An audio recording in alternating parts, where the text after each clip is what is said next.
Let me just give you 5 quick items to make sure that you get the maximum result. Real simple. I'm going to do it real quick because we got to finish. The difference in people, the difference in performance, the difference in the final result, the outcome, is it usually dependent upon skill? Is that what makes one person better than another, yes or no?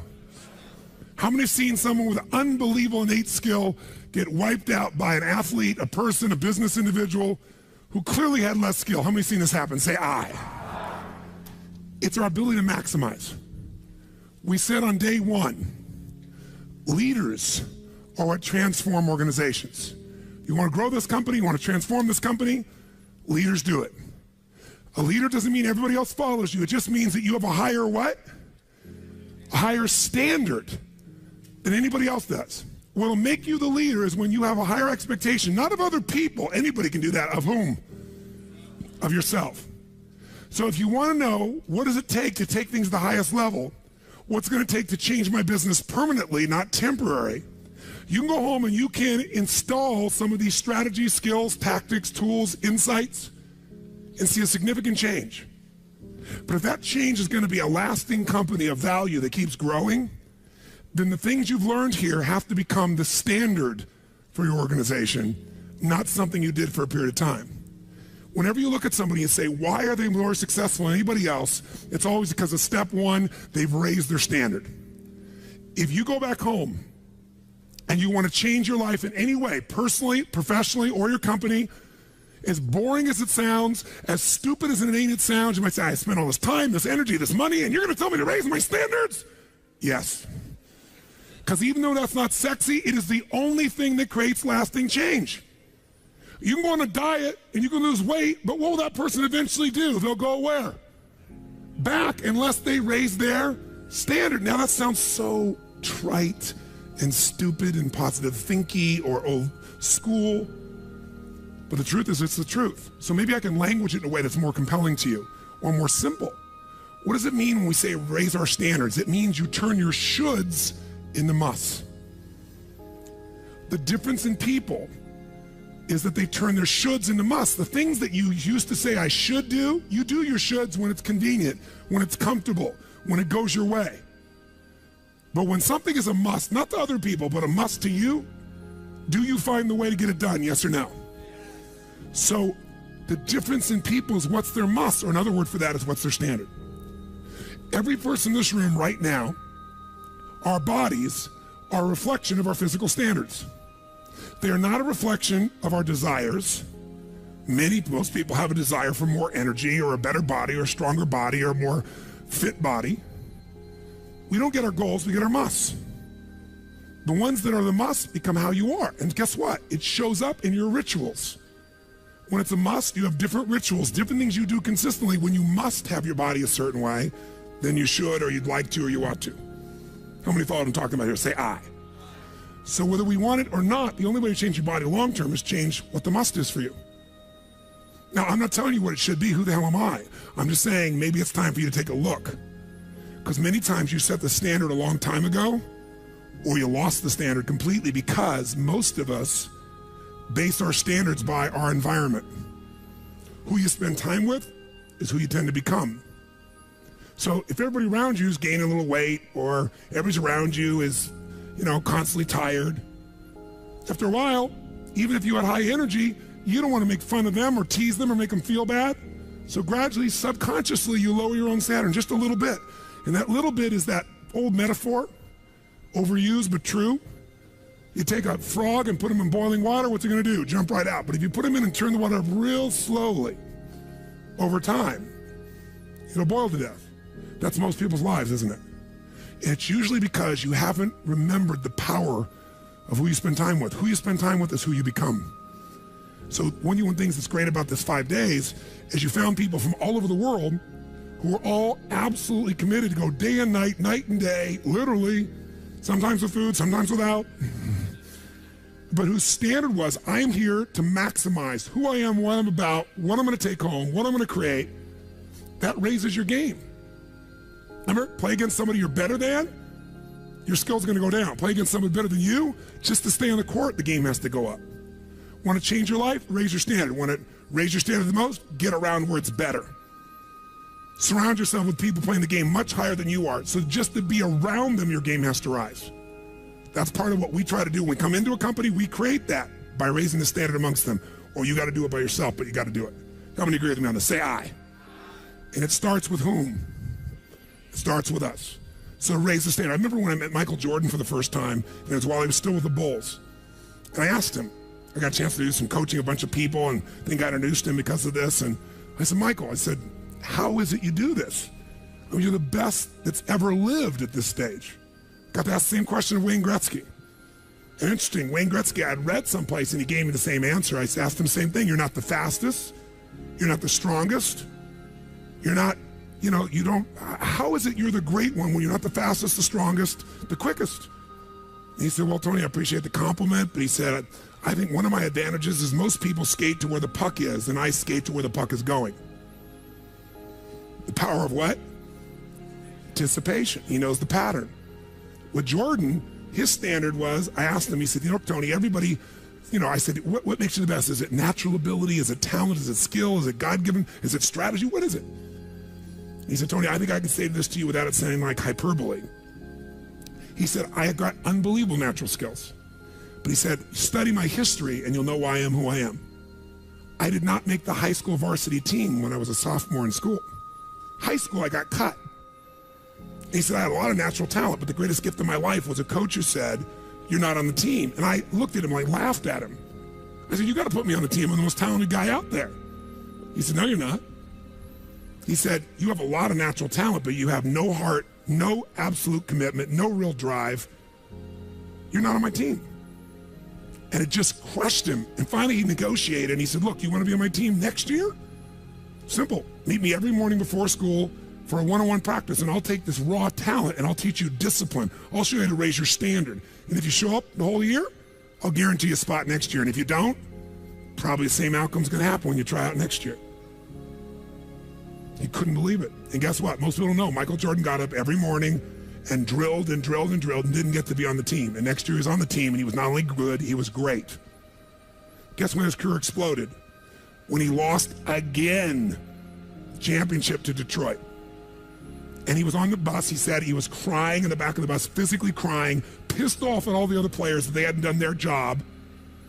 And something inside of him snapped and realized, crying, whining, blaming everybody else is not the problem. I need to raise my, because he realized that's what did it for him originally. And you know what he did that year? He lifted weights like never in his entire life. He decided he was going to dominate every person, every floor, every place, every spot in the country. He's going to be stronger than anybody. He practiced like he'd never practiced in his life. And oh, by the way, he won how many NBA championships? How many in a row? 3. Retired, came back and won how many in a row? 3. Never anybody in history would even dream of such a thing, especially after retirement. That's the power of raising your standard. But guess who he competes with? Michael told me one time, he goes, Tony, if I competed with other people, I wouldn't be who I am. He said, my competition is with the best I can be. They're trying to compete with me. That's why I beat them. Because they're competing with where I am. But I'm competing with where I can be. Think about that mindset. Think how your life would be different if you raised the standard of what you expected from yourself, not your people, yourself, to that level. How things could shift. It's all about changing your shoulds to musts. It's all about going back and saying, this is how it's going to be. It's like when Gary Vee was here and guys were saying, man, I'm working so hard, man. I work from 9 to 6. He goes, yeah, what are you doing from 8 to 2? 8 p.m. to 2 a.m. That's when you master your craft. I always say to people, it's what you practice in private that you'll be rewarded for in public. People say, oh my God, you have this great ability, this great skill. They didn't see all the hours. This class, this course, I know tons of the stuff like the back of my hand. But if you talk to my team who's exhausted, they'll tell you we're up to 4 a.m. almost every night. To be able to figure out how to provide for you a life cycle and get it to be real so you can think about Nike and give you accurate information about when did they really get to young adult, when they fall down. We had to make phone calls, read financials, do all kinds of stuff. We did all that stuff. We were doing all these things and we've accomplished so much, and I figured out how to make it even better. That level of commitment is what makes you great at what you do and gives you that little edge that makes you stand out from everybody else. And that standing out is what makes somebody absolutely own an industry or brand themselves like nobody else in the world. That process is what this is about. Raise your standard. When you got to go home, you got to say, where are we going to raise the standard? What am I going to take that's been my should and make it absolute must? Where are we going to do that as a team and how are we going to pull it off? Now, who here has ever, by the way, your income right now is a result of your standards as well. It's not the industry and it's not the economy. Who here is making more money today than you made 10 years ago? Let me see your hands. How many feel like it's not enough today? Let me see your hands. And how could that be? Real estate's so cheap now. Computers are cheaper than they were then. You get so much more for your money. Because once you achieve a level, who knows what happens? You immediately, you close the gap, you create a new gap. That's because that's what makes us grow. Who's want to go back to where you were 10 years ago? Not many. Some of you would be because it's gotten worse in the last 10 years for you. But the majority, there's no way. See, once you're fortunate enough, if you don't like cleaning house, once you're fortunate enough to have somebody clean your toilets, you will not be doing that again. Unless you like that. You'll find somebody who loves cleaning toilets and you'll pay them handsomely. Because now to go back and do that, once you've had the privilege of not having to do that, it's a different game. It's a gross metaphor, but who gets what I'm talking about here? Say I. Once you have a must, you find a way to get to it. Every one of you in this room is earning what you must earn, not a dime more. Don't get me wrong, you might have big goals, big desires, but it's not a must for you. Because even when the economy crunches, if it's a must, you will find the way. How many agree with me on this? Say I. See, when it was a must for me to get at one level, I did. I remember it was a must for me to finally make $1 million a year. I had my son Jarek going to be born. I swore I would never have a child unless I was financially set, and I wasn't financially set. And he was on his way. I went from $38,000 a year to making $1 million a year in the next 12 months. And that was all BS. In my head, I thought all my growing up, all the pain was because my parents fought because there was no money. They would have fought anyway. Because I believed that, though, I raised the standard, made it happen. And then I made $1 million a year for 7 straight years. Even though I built 5 more companies, even though I was helping more people, I made the same amount of money. Guess why? That was my must. At some level above that, seemed greedy.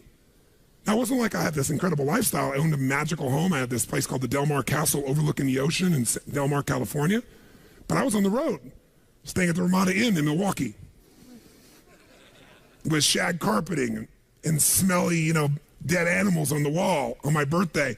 And my maid, she's back at home in the castle going, "Oh, Mr. Robbins, happy birthday. Oh, I can't help thanking you. It's so wonderful. Oh, Mr. Robbins, it's so beautiful here. I was sitting out in the jacuzzi overlooking the ocean. Oh, yes. Oh, I've lost 22 pounds. I can't tell you. It's been so amazing. I get on your Stairmaster and I watch Oprah. I love your gym, Mr. Robbins." And I'm thinking, she's got a multi-million-dollar lifestyle. How many can relate to this in some way, right? So I went from 38,000 to $1 million because I changed my income. It became an absolute what? It was nothing about money. It was about growing.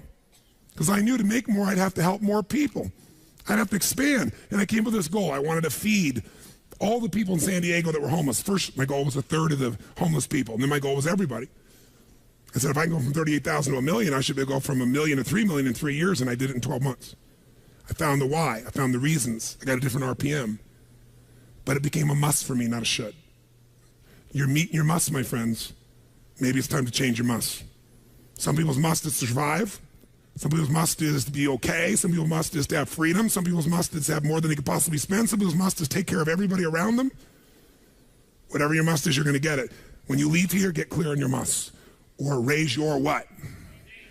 Step 2, real fast. I'm going to do it real fast.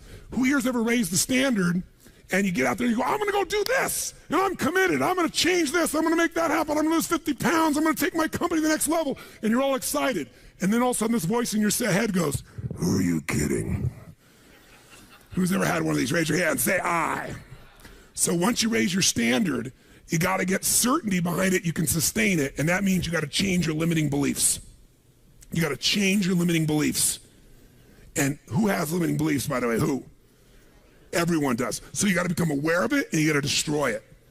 Now, how to do that? Honestly, if you've been to the UPW, you know how. If you haven't, come join me in San Jose or someplace else. And who has limiting beliefs, by the way? Who? Everyone does. So you got to become aware of it and you got to destroy it. Now, how to do that? Honestly, if you've been to the UPW, you know how. If you haven't, come join me in San Jose or someplace else and come through the experience. When you change your limiting belief, everything changes. Because as you believe, so is it done unto you. If you believe you're right, or you believe you're wrong, you're right. Because whatever you're certain about, you find a way to support it. I always teach people to exercise. Try this, and if you know it, do it fresh. Look in this room real fast for everything that's brown in this room. I'm going to give you a test. What's brown? Quick, look for brown, look for brown, look for brown. Brown hair, brown clothing, brown. Close your eyes. Tell me everything you saw in this room that's red. Raise your hand if you see more brown in your head than red, and say I. Open your eyes. Now look for red, look for red, look for red, look for red, look for red, look for red. Look everywhere for red, look for red. Raise your hand if you found more red this time. Raise your hand, say I. Why? Because you're looking for it. Because whatever you focus on, you'll find. In fact, you'll find stuff that's not there. How many saw beige, called it brown just to feel successful? How many saw burgundy, called it red just to feel successful? See, once you believe something is a certain way, out of your need for certainty, you'll change things to meet that belief. Let me show you in 2 seconds flat why the rich get richer and the poor get poorer. I call it the success cycle, real fast. Draw yourself 4 squares, put them up on the screen here. You'll see, as I do this, take a quick look, you'll notice you've got the word potential up in the left-hand square. Up in the right-hand square is the word action. Bottom right is the word results. Bottom left is the word belief, or another word for that would be a sense of certainty. Potential, action, belief, results. And notice there's arrows in a clockwise fashion where they just keep feeding each other over and over and over again. So again, it's potential, action, results, belief, or another word for that would be certainty. Now, do you ever notice how rich people tend to get richer and poor people to get poorer? And I don't just mean rich in financial terms. I mean people that are rich emotionally. Do you ever notice how happy people tend to get happier? And depressed people tend to get more depressed? How many have found this to be true? Say I. It's because the power of momentum and what I'm about to show you. So let me show you something here. What's the potential of any human being? You tell me, quick. Unlimited. Do most people's results reflect that true potential? Yes or no? No way. Why? Because most people aren't taking enough what? But is it possible to take a lot of action and still get lousy results? What if you got a salesman that works for you and they walk out and they knock on 100 doors and they say, you wouldn't want to buy anything from me, would you? Or they don't say that verbally, but they say it non-verbally. Is that going to affect their results? Yes or no? So it's not enough even to take enough action, because when we believe it's not going to work or we're uncertain, does that affect how much of our potential we tap? Yes or no? See, if you don't think it's going to work, you're not going to put out a bunch of your energy when you think it's going to fail. And by the way, when you're not sure, you tap little potential. Do you take little or a lot of action? When you're not sure, when you think it's not going to work, do you take massive action or little action? Now, when you take little potential with little action, what kind of results do you get? Little lousy results. And when you get lousy results, what does that do to your belief? You go, see, I told you it wasn't going to work. Told you it was a waste of time. And then, by the way, when you have less belief, how much more potential do you take? More or less? If it's possible, you tap less potential, more or less action. Less. And what happens to your results? They get even what? And now they got worse results. What does that do to your belief? And by the way, now you see the current economy. Isn't it true? Everybody out there is going, oh my God, the results are so bad, it's going to get worse in the future. So I better pull in my horns, there's less potential, so I'm not going to push as hard. I'm not going to take much action. Oh my God, I'm getting lousy results with little potential of action. Oh my God, it's going to get worse. That's what creates a recession, depression, whatever you want to call it. How do you change that? By the way, can it work the opposite direction? What would happen if something inside you gave you so much certainty inside of you that you felt absolutely certain that recession was your friend? That the worst economy for you was the greatest time on earth, that all you had to do was manage your state and apply your fundamentals and immerse, stay coached so you don't get off target, keep taking action, and you could own your business and you go to other people's businesses. How many believe that, by the way, now? Say I. When you have that kind of certainty, are you going to use more of your potential when you go home or less? Which one, my friends? Are you going to take less or more action? When you are certain and you use lots of your potential with massive action, what kind of results do you get? Massive action gets massive results. What kind of belief do you get now when you get better results? You go home, you use your core story. You go home and you take one of these techniques, you get a different response. You go home and you stimulate a new source of profit or income. You go home and you add a service. You go home and do anything.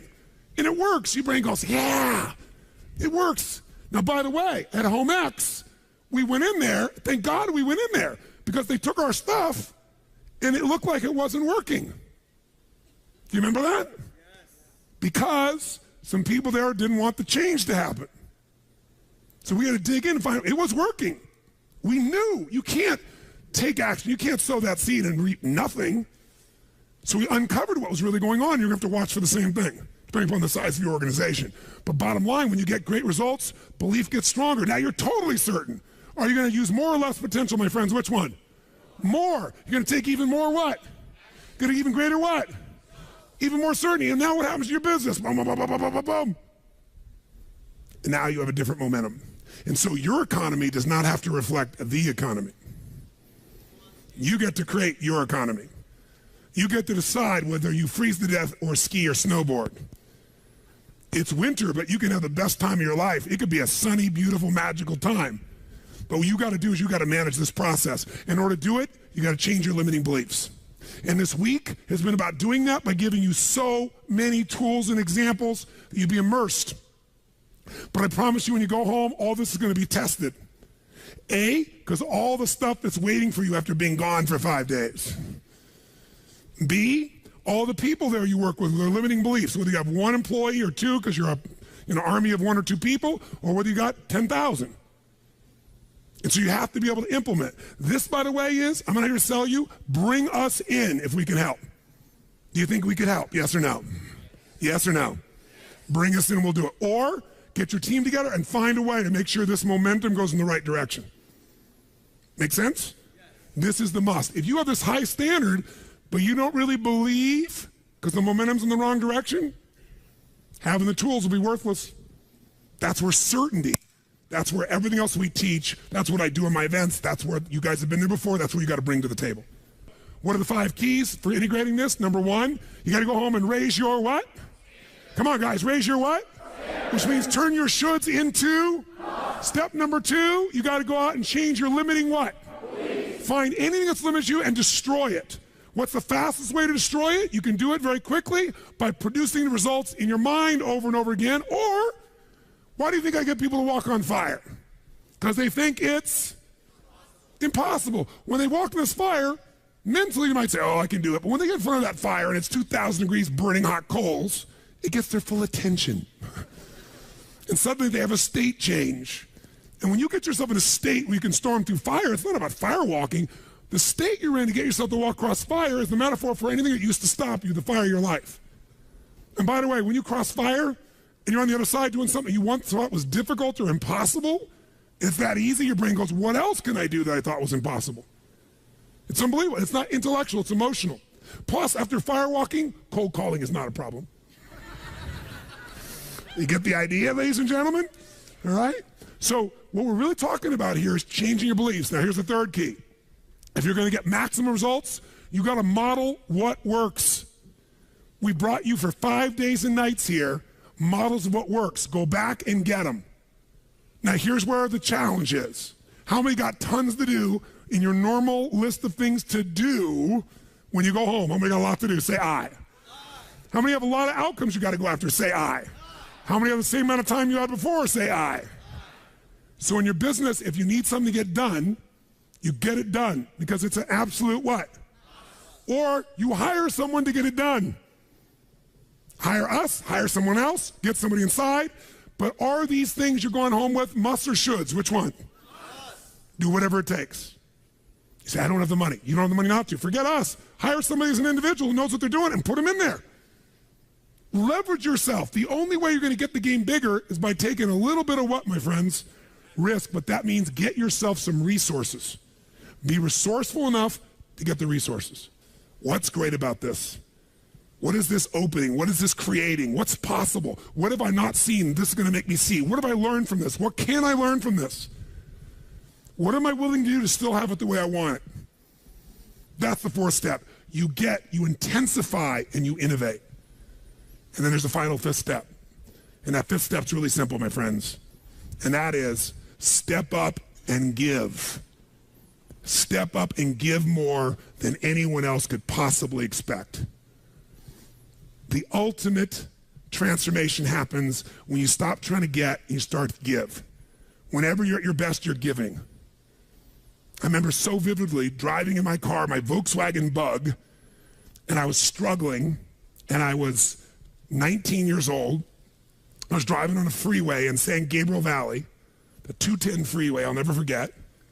And it's midnight, and I'm frustrated. I felt like I tried everything, and I had these big hits, like the one you just saw, and nothing was going my way, and I was frustrated, and I kept thinking, how come I'm not getting what I want? And all of a sudden, it just hit me on the freeway. I pulled over the side. It was almost midnight, no cars really around. Grabbed my journal and I wrote, I still have the journal to this day from when I was 19 years old, full page, and I wrote, the secret to living is giving. And I realized why I wasn't doing well. Because I all focused about what I wasn't getting. I was not focused on what I was not giving. And the whole game changed.